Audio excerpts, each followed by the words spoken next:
الحمدللہ نحمدہ ونصلی علی رسولہ الکریم والمہدی الموعود علیہ الصلاۃ والتسلیم، اما بعد۔ حضرت والدی مرشدی دامت برکاتہم، فقراء اعظام و معزز مصلیان کرام، کتاب حدود دائرہ مہدویہ، اس کتاب سے مضامین کو پڑھ کر سنایا جا رہا ہے۔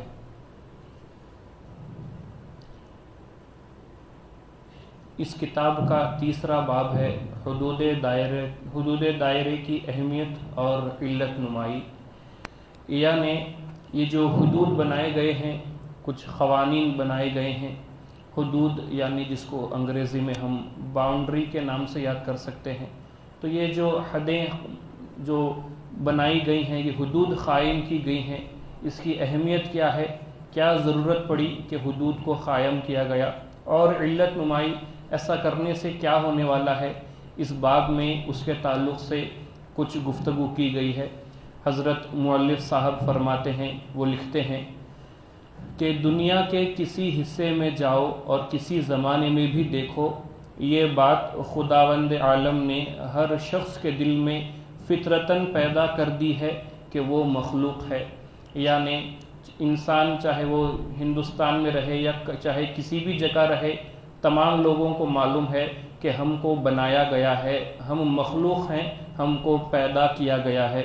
اور مخلوق ہونے کی حیثیت سے اس پر اپنے خالق کی عبادت واجب ہے۔ اور جب ہم کو یہ معلوم ہے کہ ہم کو پیدا کیا گیا ہے، ہم کو بنایا گیا ہے، تو جس نے ہم کو بنایا ہے یعنی خالق یعنی اللہ نے جب ہم کو بنایا ہے، تو اب ہم پر یہ ذمہ داری آتی ہے کہ ہم مخلوق ہونے کی حیثیت سے ہم پر یہ بات لازمی اور ضروری ہو جاتی ہے کہ ہم اپنے خالق کی عبادت کریں، اپنے خدا کی ہم عبادت کریں۔ پس خدائے پاک کا مقصود انسان کو پیدا کرنے کا یہی ہے کہ وہ ہمیشہ پروردگار کی بندگی میں سرگرم رہے۔ یعنی لکھ رہے ہیں کہ بس ہمارا یہ مقصد ہے کہ ہم اپنے خدا کی عبادت میں ہمیشہ ہم عبادت میں آگے رہیں۔ اللہ نے قرآن میں ارشاد فرمایا، وَمَا خَلَقْتُ الْجِنَّ وَالْإِنسَ إِلَّا لِيَعْبُدُونَ، کہ ہم نے جن اور انسانوں کو اس لیے پیدا کیا کہ وہ ہماری عبادت کریں۔ اللہ نے قرآن میں صاف طور پر بتا دیا کہ انسانوں کو اور جنات کو اللہ نے اسی لیے پیدا کیا ہے تاکہ ہم اللہ کی عبادت کریں، یعنی اللہ کی عبادت کرنا یہ ہمارا اصل مقصد ہوا کرتا ہے۔ یہ امر ظاہر ہے کہ عبادت بجز شناخت وجود کے نہیں ہو سکتی۔ مؤلف لکھتے ہیں کہ جب عبادت کرنی ہے تو جس کی عبادت ہم کو کرنا ہے، ہم کو اس کو پہچاننا بھی تو چاہیے۔ معلوم ہی نہیں، پہچان ہی نہیں، کچھ جانتے ہی نہیں اپنے خدا کے بارے میں، تو پھر اس کی عبادت کیا کریں گے؟ اب اگر کوئی ہم سے کہے کہ تم کس کو خدا مانتے ہو، تو ہم کہیں گے کہ ہم اللہ کو خدا مانتے ہیں، وہ ایک ہے۔ سامنے والا انسان سوال کرے کہ اللہ کہاں رہتا ہے، اللہ کیسا ہے، اور اللہ کون ہے، تو اس کا جواب ہم کیا دیں گے؟ کیونکہ ہم نے تو اللہ کو کبھی دیکھا نہیں، اپنے خدا کو دیکھا نہیں۔ تو جب ہم خدا کی عبادت ہم کر رہے ہیں، تو عبادت کرنے سے پہلے اللہ کو جاننا بھی تو ضروری ہے کہ اللہ تعالیٰ کون ہے، کہاں ہے، کیسا ہے۔ یہ تمام باتیں جیسے یہ باتیں اگر ہم جانیں گے، ہم عبادت اچھی طرح سے ہم کر سکتے ہیں۔ کہ اگر ہم کو معلوم ہوگا کہ اللہ تعالیٰ کون ہے، اللہ تعالیٰ کیسا ہے، تو ہم کہیں گے کہ اللہ تعالیٰ کے 99 نام ہے، اللہ تعالیٰ پیدا کرنے والا ہے، مارنے والا ہے، اللہ کرم کرنے والا ہے، رحم کرنے والا ہے، اللہ نے زمینوں کو بنایا، آسمانوں کو بنایا، پوری کائنات کو اللہ نے بنایا، جنت بنائی، دوزخ اللہ نے بنایا، اللہ تعالیٰ قیامت برپا کرے گا، اللہ زندہ کرنے والا ہے، اللہ مارنے والا ہے۔ تو یہ جو باتیں ہم کو جو اللہ کے بارے میں معلوم ہوئی ہیں، وہ ہم کو جب یہ باتیں معلوم ہوئی تو ہمارے ذہن میں خیال آتا ہے کہ ہاں وہ میرا خدا ہے کہ جس نے یہ تمام کام کیے ہیں، جس کے اندر یہ تمام باتیں موجود ہیں۔ تو جب ہم عبادت کریں گے تو عبادت کرنے میں مزہ بھی آئے گا، کچھ شوق بھی پیدا ہوگا، ورنہ خدا کے بارے میں کچھ بھی معلوم نہیں، تو پھر وہ عبادت کیسے کوئی انسان کر سکتا ہے؟ تو مؤلف یہی لکھ رہے ہیں کہ عبادت کرنے کے لیے اللہ کی پہچان ہونا بھی ضروری ہوا کرتا ہے۔ یہ بھی ظاہر ہے کہ جس قدر شناخت کا زینہ بلند ہوگا اسی قدر بندہ خدائے واحد کی اطاعت اور عبادت میں کفر و شرک ظاہری و باطنی کی گندگی سے پاک رہے گا۔ مؤلف لکھتے ہیں کہ اگر اللہ کا بندہ اپنے خدا کو پہچانے گا، جتنا زیادہ پہچانے گا اتنا اچھے طریقے سے عبادت کر سکتا ہے اور کفر سے، شرک سے اپنے آپ کو وہ بچا سکتا ہے۔ بندگی میاں سید خنمیر صدیق ولایت سید الشہداء رضی اللہ تعالیٰ عنہ اپنی تصنیف میں رسالہ شریف ایک کتاب آپ نے لکھی، اس میں لکھتے ہیں، تحریر فرماتے ہیں کہ محققین اسلام نے یعبدون کے معنی یعرفون کے لکھے ہیں، یعنی اللہ نے جو قرآن میں بتایا ہے کہ ہم نے جنات کو اور انسانوں کو اسی لیے پیدا کیا تاکہ وہ ہماری عبادت کر سکیں۔ عبادت کیوں کرنا ہے؟ مثال کے طور پر نماز ہم پڑھتے ہیں کہ نمازوں میں ہم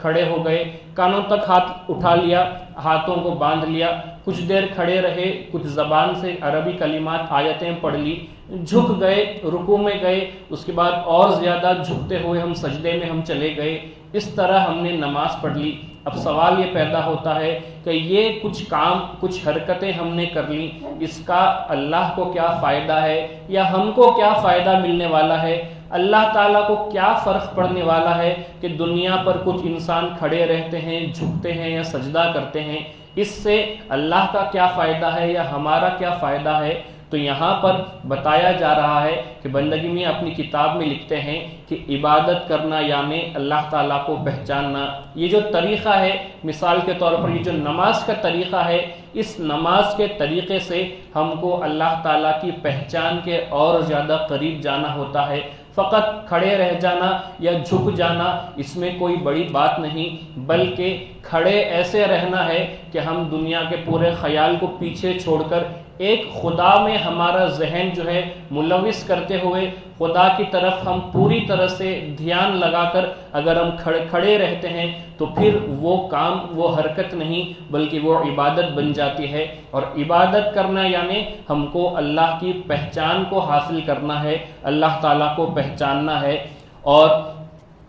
لکھتے ہیں کہ اللہ تعالیٰ نے انسان کو محض اپنی شناخت اور معرفت کے لیے پیدا کیا۔ اللہ نے جو ہم کو پیدا کیا اسی لیے تاکہ ہم اپنے خدا کو پہچان سکیں، اللہ کی معرفت حاصل کر سکیں۔ معرفت حاصل کرنا یعنی اپنے خدا کو جان سکیں، پہچان سکیں۔ اسی لیے مہدی علیہ السلام فرماتے ہیں مارا برائے دیدن یار آفریدہ اند ورنہ وجود ماں بچے کار آفریدہ اند۔ مہدی علیہ السلام بیان کہہ رہے ہیں،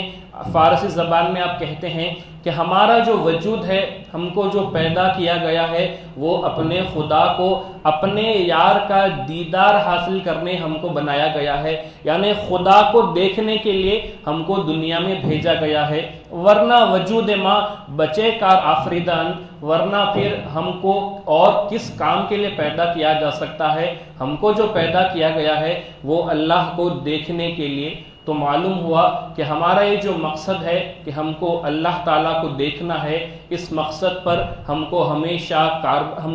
ہمیشہ چلنا چاہیے، اس کو حاصل کرنے کی ہم کو کوشش کرتے رہنا چاہیے۔ حضرت رسول مقبول صلی اللہ علیہ وسلم کو فرمان خدا ہوتا ہے، یعنی اللہ تعالیٰ بھی رسول اللہ کو یہی حکم دیتا ہے۔ قرآن کی ایک آیت ہے، اللہ ارشاد فرماتا ہے قرآن میں سورہ یوسف میں آیت نمبر 108، اللہ فرماتا ہے قُلْ هَذِهِ سَبِيلِي أَدْعُو إِلَى اللَّهِ عَلَى بَصِيرَةٍ أَنَا وَمَنِ اتَّبَعَنِ، کہ اللہ نے ارشاد فرمایا کہ اے رسول آپ کہہ دیجئے، لوگوں سے آپ کہہ دیجئے هَذِهِ سَبِيلِي، یہ میرا راستہ ہے، أَدْعُو إِلَى اللَّهِ عَلَى بَصِيرَةٍ، میں تم کو بینائی کی بنیاد پر اللہ کی طرف میں تم کو بلاتا ہوں، دعوت دیتا ہوں۔ بینائی کی بنیاد یعنی میں نے اللہ کو دیکھا ہے اور تم کو بھی اللہ کو دیکھنے کی طرف میں دعوت دیتا ہوں کہ آؤ صحیح راستے پر چل کر اللہ کو تم بھی دیکھ لو۔ انا ومن اتبعنی، میں بھی دعوت دیتا ہوں، ومن اتبعنی، اور جو میری اتباع کرتا ہے وہ بھی دعوت دے گا۔ اتباع کرتا ہے، یعنی مہدی علیہ السلام یعنی اللہ کے رسول بھی اللہ کی طرف لوگوں کو بلاتے ہیں، اسی طرح مہدی علیہ السلام بھی لوگوں کو اللہ کو دیکھنے کی طرف دعوت دیتے ہیں۔ یہاں پر ترجمہ بھی لکھا ہے کہ اے محمد صلی اللہ علیہ وسلم کہو کہ یہ میرا راستہ ہے، میں اللہ کی طرف بینائی پر لوگوں کو بلاتا ہوں، میں بھی اور جس نے میری پیروی کی وہ بھی۔ سیدنا مہدی علیہ السلام فرماتے ہیں اس من سے مراد بندے کی ذات ہے۔ تو مہدی علیہ السلام نے جب اس آیت کو تلاوت کیا تو آپ نے فرمایا کہ یہاں پر اللہ جو کہتا ہے کہ اے رسول کہہ دو کہ میں بھی اللہ کو دیکھنے کی طرف بلاتا ہوں، اللہ کی طرف لوگوں کو بلاتا ہوں، اور وہ بھی بلائے گا جو میری پیروی کرتا ہے۔ تو جو میری پیروی کرتا ہے سے مراد کوئی عام انسان نہیں، بلکہ یہاں پر مہدی علیہ السلام کا ذکر ہے۔ تو مہدی علیہ السلام نے فرمایا کہ من سے مراد اس بندے کی ذات ہے، اس لیے بندہ بینائی خدا میں حضرت رسول خدا صلی اللہ علیہ وسلم کے قدم پر قدم ہے۔ یعنی مہدی السلام فرماتے ہیں کہ جس طرح رسول اللہ صلی اللہ علیہ وسلم نے لوگوں کو اللہ کے دیکھنے کی طرف بلایا ہے، اسی طرح میں نے بھی رسول کے قدم پر قدم رکھا ہے، اور میں بھی لوگوں کو دعوت دیتا ہوں کہ صحیح راستے پر چل کے تم بھی خدا کا دیدار حاصل کر لو۔ اسی طرح المہدی منی یقفو اثری ولا یختی، رسول اللہ صلی اللہ علیہ وسلم نے بھی یہی بات لوگوں کے سامنے رکھی کہ جو مہدی ہیں، حضور فرماتے ہیں المہدی منی کہ مہدی مجھ سے ہیں، یقفو اثری ولا یختی، وہ میرے قدم بقدم چلیں گے اور کوئی خطا نہیں کریں گے، کیونکہ رسول اللہ صلی اللہ علیہ وسلم نے پہلے ہی بتا دیا تھا کہ مہدی علیہ السلام میرے قدم بقدم چلنے والے ہیں۔ یہ بات کوئی آپ اس کو معمولی نہ سمجھیے کہ ہم یہ حدیث کئی بار اس کو سنتے ہیں، ہم سمجھتے ہیں کہ ٹھیک ہے قدم بقدم چلنے کی بات ہو رہی ہے، لیکن ذرا آپ سوچ کر دیکھیے۔ ایک مثال کے ذریعے سے اگر آپ کو سمجھاؤں تو آپ کو بہتر طور پر معلوم ہوگا کہ قدم بقدم چلنے کا مطلب کیا ہوا کرتا ہے۔ آپ فرض کیجئے کہ یہ مسجد ہے، مسجد کا جماعت خانہ ہے، ایک جگہ سے دوسری جگہ مثال کے طور پر 20 قدم کی دوری ہے۔ اگر میں 20 قدم چلتا ہوں، اس کے بعد کسی اور انسان سے کہتا ہوں کہ جہاں جہاں میں نے قدم رکھا ہے وہاں وہاں تم کو بھی قدم رکھ کے ہوئے تم کو بھی 20 قدم چلنے ہیں، تو وہ انسان کہے گا کہ مجھے کیا معلوم تم نے کہاں قدم رکھا، میں چل تو سکتا ہوں، تمہارے قدم کے اوپر قدم رکھنا ہے یہ میں کر نہیں سکتا۔ ذرا سوچ کر دیکھیے کہ آسان سا راستہ ہے، 20 قدم چلنا ہے، لیکن ہم کسی کے قدم کے اوپر قدم رکھ کے چل نہیں سکتے۔ یہ تو ظاہری راستے کی بات ہوئی۔ یہاں پر رسول اللہ صلی اللہ علیہ وسلم مہدی علیہ السلام کے بارے میں کہتے ہیں کہ وہ میرے قدم بقدم چلیں گے، یعنی جو دین کا جو راستہ ہے، جو اسلام پر عمل کرنے کا جو طریقہ ہے، اس طریقے پر جیسے میں نے عمل کیا ویسا مہدی بھی ویسے ہی عمل کریں گے، یعنی میرے نقش قدم پر چلیں گے۔ یہاں پر لوگ ظاہری راستے پر چل نہیں سکتے، تو دین کے راستے میں رسول کے جیسا کون چل سکتا ہے؟ تو یہاں پر مہدی علیہ السلام کا مقام رسول اللہ صلی اللہ علیہ وسلم بتاتے ہیں کہ قدم بقدم چلنا، وہ بھی دین کے راستے پر، اسلام پر، یہ کوئی معمولی بات نہیں بلکہ سب سے مشکل ترین بلکہ ناممکن بات ہے۔ یہ سوائے مہدی علیہ السلام کے اور کوئی دعویٰ کر نہیں سکتا کہ میں رسول کے نقش قدم پر چلنے والا ہوں، ولا یختی، اور ایسا چلتا ہوں، ایسی اتباع کرتا ہوں، رسول کی بات ایسے مانتا ہوں، ولا یختی، کہ کوئی خطا بھی نہیں کرتا۔ خود رسول نے فرما دیا کہ مہدی کوئی خطا بھی نہیں کریں گے۔ تو یہ مہدی علیہ السلام کا مقام یہاں پر حضرت رسول اللہ صلی اللہ علیہ وسلم نے بتایا ہے، مہدی مجھ سے ہوگا اور میرے قدم پر قدم چلے گا اور خطا نہ کرے گا۔ حضرت مہدی موعود علیہ السلام جو کہ تابع رسول خدا ہیں، لوگوں کو دیدار خدا کی طرف بلاتے ہیں، علماء لوگوں کو دیدار خدا کی طرف بلاتے ہیں۔ علماء احمد آباد پٹن کے ساتھ اثناء ثبوت مہدی اور بحث دیدار میں سیدنا مہدی علیہ السلام نے فرمایا کہ ہم بیناؤں کا مذہب لائے ہیں۔ احمد آباد میں اور پٹن میں جب علماء کرام مہدی علیہ السلام سے سوال جواب کرنے آئے، مباحثہ کرنے آئے کہ آپ اپنے آپ کو مہدی کہتے ہیں، تو سوال جواب ہوا کہ آپ اپنے آپ کو مہدی کیسے کہہ سکتے ہیں؟ تو جب سوال جواب کیا گیا تو مہدی علیہ السلام نے فرمایا ہم بیناؤں کا مذہب لے کر آئے ہیں، یعنی ہم دیکھنے والوں کا مذہب لے کر آئے ہیں۔ دیکھنے والوں کا مذہب لے کر آنے کا مطلب یہ کہ ہمارا جو طریقہ ہے اس میں خدا کو دیکھنے کی بات ہوا کرتی ہے، اس کے علاوہ اور کوئی چیز ہم لے کر نہیں آئے۔ پھر فرماتے ہیں دانا کا ایمان دانا، نادان کا ایمان نادان، کہ جو دانا یعنی جو سمجھدار ہے، سمجھدار انسان کا جو ایمان ہوتا ہے وہ بھی سمجھداری والا ہوتا ہے۔ اسی طرح اگر کوئی نادان انسان ہے تو اس نادان انسان کا جو ایمان ہے وہ بھی نادانی سے بھرا ہوا رہتا ہے۔ دوسرے پہلو پر ان لوگوں کی نسبت جو دیدار خدا سے محروم ہیں، اللہ تعالیٰ اپنے کلام پاک میں فرماتا ہے، مہدی علیہ السلام نے جو فرمایا کہ میں اللہ کا دیدار کرانے کے لیے، لوگوں کو اللہ کا دیدار کرنے کے لیے دعوت دینے میں آیا ہوں، یہ آپ نے اپنی طرف سے نہیں کہا بلکہ اللہ نے قرآن میں بھی لکھا ہے۔ اللہ تعالیٰ ان لوگوں کے بارے میں قرآن میں لکھتا ہے، ایک آیت میں اللہ فرماتا ہے کہ جو دیدار خدا سے محروم ہیں، یعنی جن کو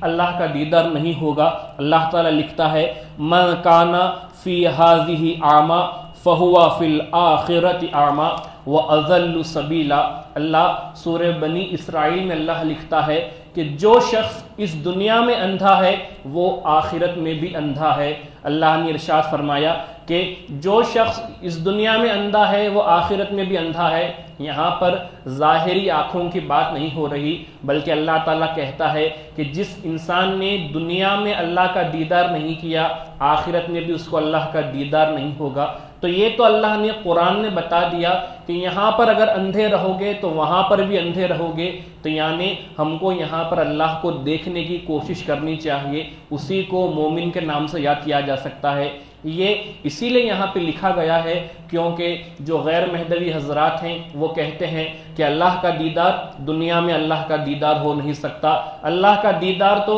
جب جنت میں چلے جائیں گے، جنت الفردوس میں جانے کے بعد وہاں پر اللہ کا دیدار ہوگا، یہاں پر دنیا میں اللہ کا دیدار ہو نہیں سکتا۔ کیوں؟ تو کہتے ہیں کہ نہیں، دنیا میں اللہ کا دیدار ہو نہیں سکتا۔ ان لوگوں کا سوال، ان لوگوں کے اعتراض کا جواب اللہ نے قرآن میں لکھ دیا کہ جو یہاں کا اندھا وہ وہاں کا اندھا ہے۔ اگر یہاں دیدار نہیں ہو سکتا تو وہاں پر انہی آنکھوں سے دیدار کیسے کریں گے؟ ایسا تو نہیں کہ وہاں پر جانے کے بعد اللہ یہ آنکھیں نکال کر کچھ جنتی آنکھیں ہمارے چہرے پر فٹ کر دے گا کہ جس کی مدد سے ہم اللہ کو وہاں دیکھ لیں گے لیکن یہاں نہیں دیکھ سکتے۔ ایسا تو نہیں، جو آنکھ یہاں ہے وہی آنکھ وہاں پر ہے۔ تو اگر کوئی کہتا ہے یہاں نہیں دیکھ سکتے وہاں دیکھ لیں گے، یہ سراسر غلط بات ہوتی ہے، کیونکہ اللہ نے قرآن میں ارشاد فرمایا ہے اور راہ رویت سے بہت بھٹکا ہوا ہے، اور اہل دیدار کی نسبت اللہ فرماتا ہے کہ اللہ تعالیٰ نے جو ارشاد فرمایا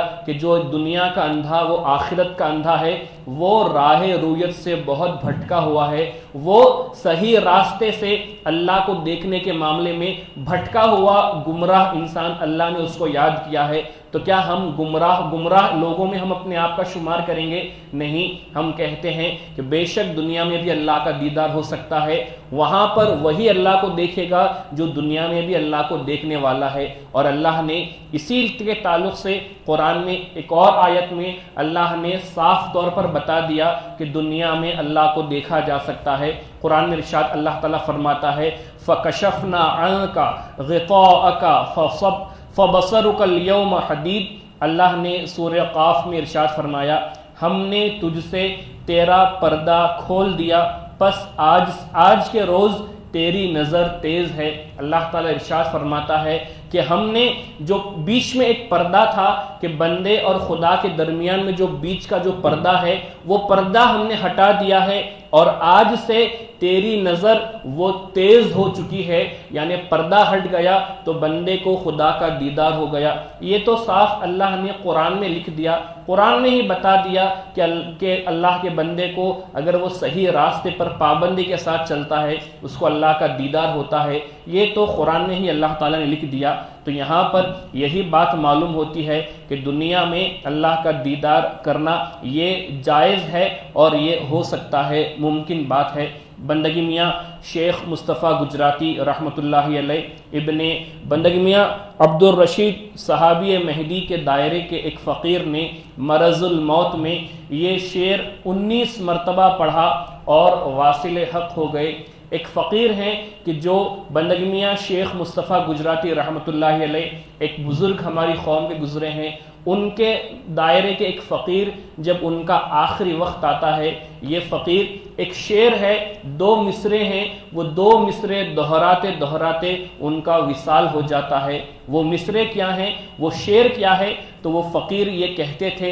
امروز چوں جمال تو بے پردہ ظاہرست، در جرتم کہ وعدہ فرد ابرائے چیست۔ وہ فقیر شعر شاعری کے ذریعے سے یہ کہہ رہے ہیں، امروز آج کے دن چوں جمال تو بے پردہ ظاہرست، کہ تو یعنی یا خدا یا اللہ تیرا جو دیدار ہے وہ بنا کسی پردے کے، تیرا جو جمال ہے وہ بنا پر کسی پردے کے ظاہر ہے، یعنی نظر آ رہا ہے۔ در جرتم کہ وعدہ فرد ابرائے چیز، کہ جب آج تجھ کو دیکھا جا سکتا ہے تو پھر میری جرت یہ سوال کرتی ہے کہ کل کے روز کا میں انتظار کیوں کروں، یعنی آخرت کا میں انتظار کیوں کروں کہ جب جنت میں جاؤں گا اس کے بعد اللہ کو دیکھوں گا، کل کے دن کا میں انتظار کیوں کروں؟ یہ میری جرت مجھ سے سوال کرتی ہے، جب آج تجھ کو دیکھا جا سکتا ہے تو میں کل کا انتظار کیوں کروں؟ یعنی اس فقیر کو بھی اللہ کا دیدار ہوا، تو وہ لوگوں کو یہ کہتے کہتے اس دنیا سے چلے گئے کہ اللہ کا دیدار ہو سکتا ہے۔ اس کے بعد طالبان دیدار کو حصول دیدار کی تعلیم اللہ تعالیٰ اس طرح کرتا ہے، اور اللہ تعالیٰ نے یہ جو ہمارے پاس کہا جاتا ہے کہ ہم کو اللہ کو دیکھنے کی طلب رکھنا چاہیے، طلب دیدار خدا فرض ہے، یہ جو ہمارے قوم میں کہا جاتا ہے، اللہ نے قرآن میں ارشاد فرمایا ہے، فَمَنْ كَانَ يَرْجُو لِقَاءَ رَبِّهِ فَلْيَعْمَلْ عَمَلًا صَالِحًا وَلَا يُشْرِكْ بِعِبَادَةِ رَبِّهِ أَحَدًا۔ سورہ مریم میں اللہ تعالیٰ نے ارشاد فرمایا ہے، اللہ ارشاد فرماتا ہے کہ جو شخص اپنے پروردگار کے دیدار کی امید رکھتا ہے اسے چاہیے کہ عمل صالح کرے، اچھا کام کرے، اور کسی کو بھی پروردگار کی عبادت میں شریک نہ کرے۔ عمل صالح کے معنی میں مہدی موعود السلام فرماتے ہیں کہ حیات دنیا کفر ہے، یعنی جان کے ساتھ جینا جس کو ہستی اور خودی کہتے ہیں، ترک وجود کو آپ نے عمل صالح فرمایا ہے۔ یعنی اللہ ارشاد فرماتا ہے کہ جو کوئی مجھے دیکھنے کی خواہش رکھتا ہے، امید رکھتا ہے، وہ اچھا کام کرے۔ تو مہدی السلام فرماتے ہیں کہ یہاں پر اللہ نے جس اچھے کام کی بات کی ہے، اچھا کام یعنی آپ فرماتے ہیں اچھے کام کا مطلب یہ ہے کہ اپنی خودی کو اور اپنے وجود کا انکار کر دینا، اپنے آپ کو ختم کر دینا۔ ایک واقعہ یاد آتا ہے، وہ واقعہ میں آپ کے سامنے رکھ دوں کہ ایک مرتبہ ہماری ہی قوم کے ایک بزرگ ہیں، ان کا نام تو مجھے یاد نہیں آ رہا، لیکن اس بزرگ نے جب عالموں سے انہوں نے کہا کہ اللہ کا دیدار ہو سکتا ہے، تو عالم کہنے لگے کہ نہیں، اللہ کا دیدار دنیا میں ہو نہیں سکتا۔ تو اب انہوں نے ایک ترکیب اپنائی، آپ نے بادشاہ سے کہلوا کر ان تمام لوگوں کو جو کہتے تھے کہ اللہ کا دیدار ہو نہیں سکتا، آپ نے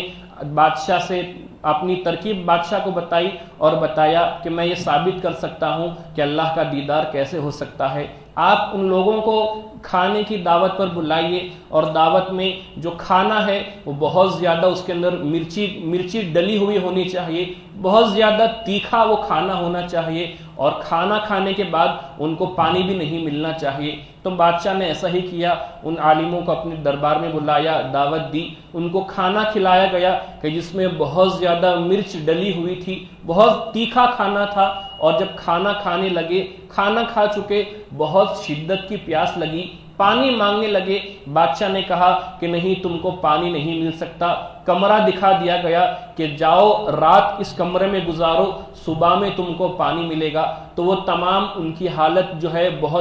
بہت نازک ہو چکی تھی کہ بہت تیکھا کھانا کھا لیا، بہت پانی چاہیے تھا، شدت کی پیاس لگی تھی، لیکن بادشاہ نے منع کر دیا۔ اب بادشاہ کے آگے کون مانگ سکتا ہے، تو اپنے اپنے کمرے میں چلے جاتے ہیں۔ جب صبح ہوئی، بادشاہ کے دربار میں ان تمام لوگوں کو بلایا گیا، تو یہ مہدوی بزرگ، ان لوگوں نے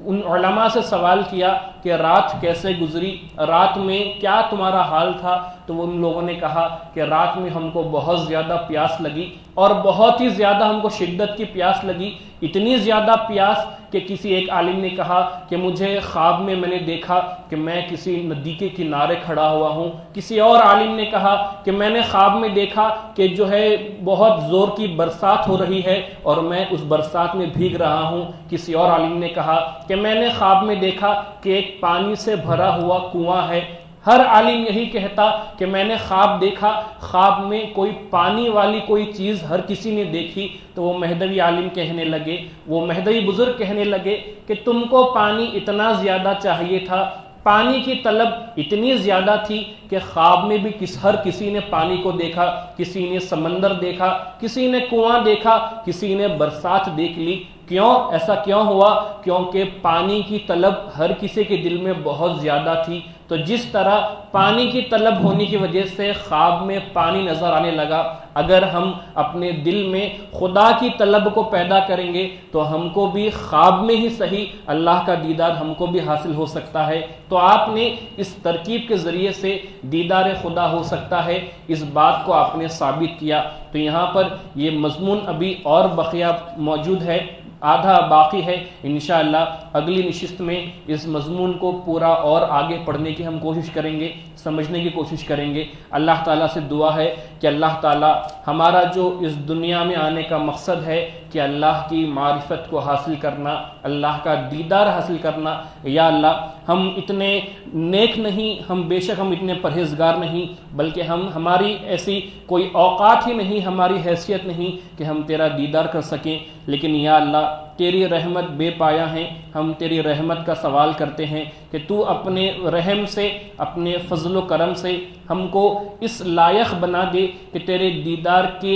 دیدار کی ایک تجلی ہم کو مل جائے اور دنیا میں ہم تیرا دیدار کرنے والے بندے بن جائے۔ یا اللہ یہ نیک توفیق تو ہم تمام کو عنایت فرما، آمین ثم آمین، وآخر الدعوانا ان الحمدللہ رب العالمین۔